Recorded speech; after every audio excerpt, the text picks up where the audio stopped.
बाबा आपको आने से पहले ही है डॉक्टर तेजस्वी यादव आरजेडी जिंदाबाद लिख करके भैंस दिया तेजस्वी यादव जी का, जो कि वो आपको आमंत्रित किए हैं। तो चुनू बनाए हैं तो एक बार जोरदार तालियां बजाएं मुझे। जय हो लव यू भाई।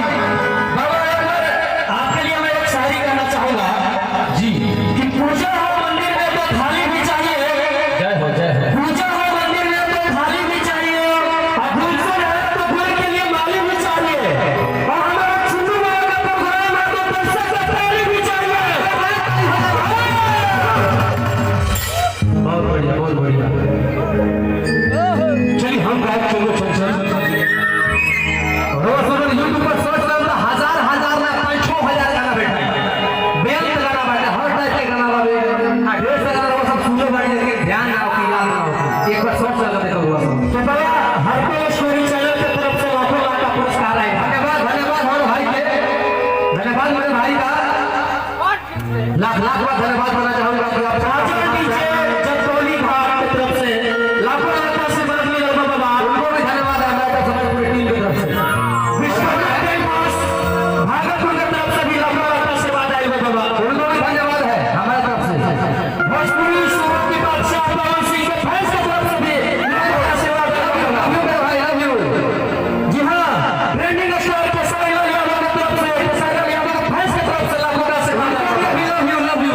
अच्छा दूर का शेर है केसर यादव पवन सिंह, तीसरा कहां हो गया यहाँ पे। जी हाँ, customer tent house Bhagalpur Vaishali की तरफ से, जी हाँ विश्वकर्मा टेंट हाउस भागलपुर वैशाली की तरफ से लाखों लाख का आशीर्वाद आएगा, उनको भी धन्यवाद है। चलिए अब पुरस्कार का दौर खत्म हुआ, समाप्त हुआ। आप सब जानते हैं कि हम सभी कोई पूजन अर्चन करते हैं तो हम सबको हिंदी यानी कि हिंदू धर्म में कोई भी पूजन अर्चन किया जाता है तो पहले गणेश भगवान का एक छोटा सा वंदन होता है। तो मैं कार्यक्रम का आगाज करूंगा एक गणेश वंदन का छोटा सा एक झलक से, उसके बाद मैं बुलाऊंगा अपनी टीम के सुंदर सी कलाकार इस शिवानी को, और साथ में ज्यादा गिलास में छूट के रहेंगे हम और आप सब मिलकर के। लेकिन एक रिक्वेस्ट है आप सबसे, आप सब हनुमान जी के दरबार में सदा आमंत्रित हैं आप सब, क्योंकि ये भगवान का दरबार है। मैं चाहूंगा कि सब लोग आज घूमकर गरबा कमाल के नाचिए। ये मौका बार बार नहीं मिलता है, एक साल में वही बार आता है, सावन के बाद यहाँ जब आता है। बब्बू पटेल पवन सिंह फैंस की तरफ से लाखों लाख का आशीर्वाद आया है। जय हो, धन्यवाद दे दीजिए बाबा। मैं भी धन्यवाद करूंगा, हो सकता है कोई कसाई लगे फैंस की तरफ से आ जाए कुछ पैसा, हो सकता है भाई कुछ भी हो जाएगा यहाँ पर। कहना है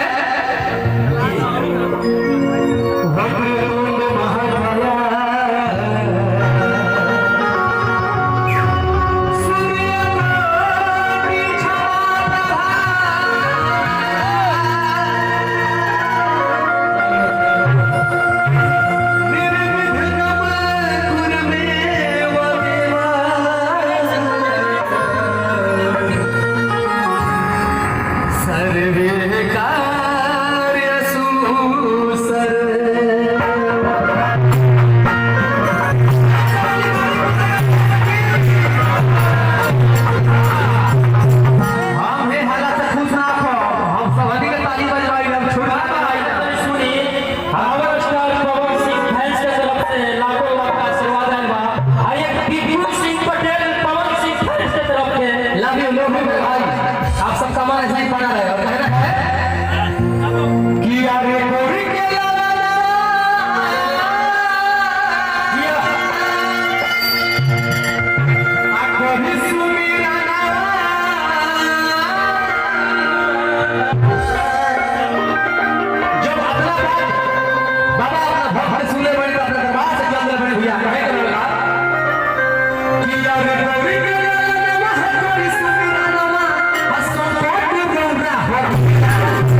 पुरस्कार चलिए करोड़ करोड़ धन्यवाद। कहना है कि अरे बहुरी के नवा हमारी सुमेरा नवा असंकोट पूरा हो। मतलब अच्छा मेरा ताली बजाओ मजा आएगा ना रात बाकी रहा चुनवा तो भी आई तो मतलब ये बाबा हो गणेश गोसाई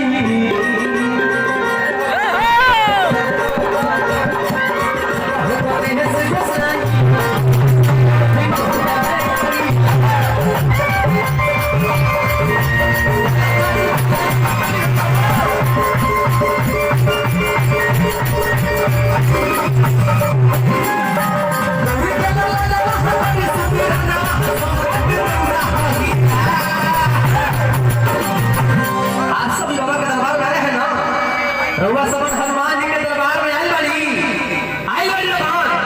ताली बजाई ताली बजाई ताली बजाई हनुमान जी की बाबा बलबंगी की कहीं दो लोग कौन कौन जोड़ता खाना वाना नहीं अपने हाथ में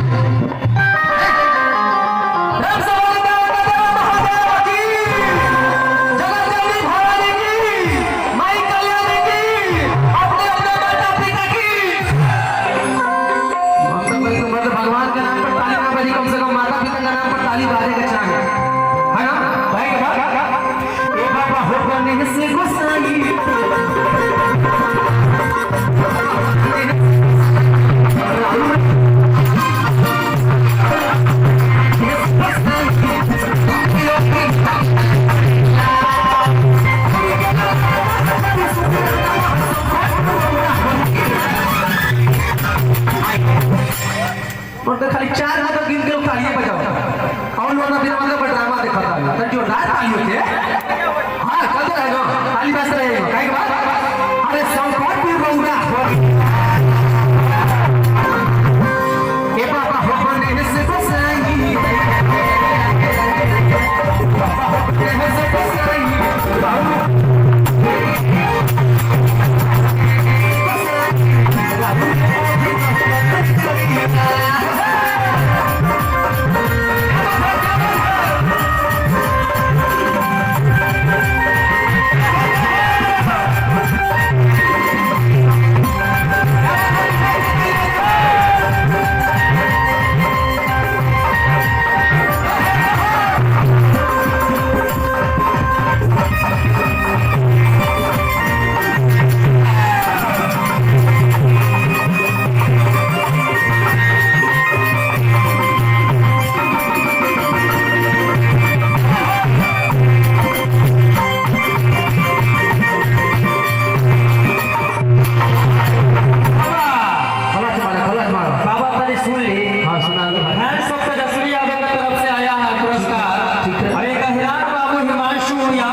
शिवानी जी आप बस चले आए गुलशन मंच वाले चाहिए वो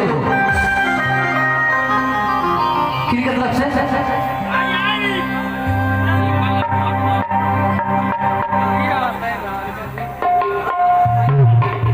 ये गाना फरमाइश से फरमाइश पूरा किया जाएगा तब तक के पास एग्जाम लीजिए हाँ हाँ जब 2 लाख का लड़की आएगा ना मतलब ये बोला हमारा जैसा लड़की आप वापस आएगा भाई ला कि यार बुद्धि हाथ में देख के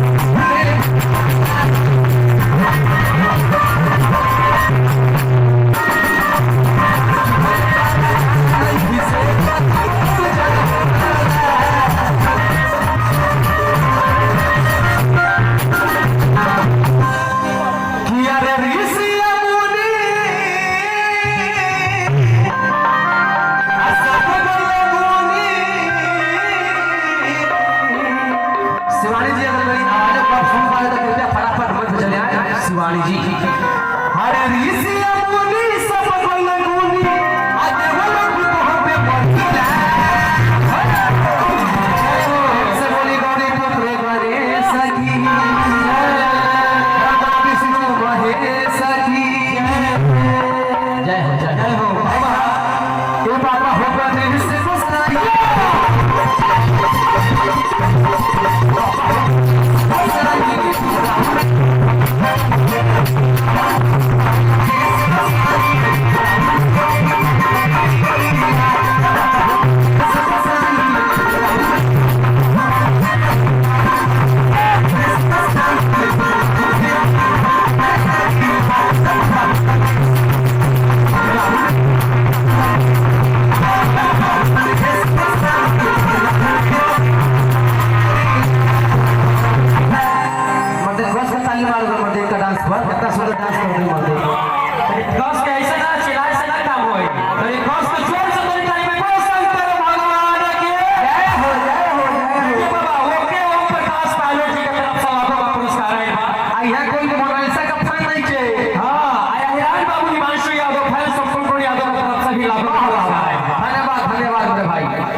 भजन रही, भजन को लेकर ही, ताई भैया लड़का वाली को बोला।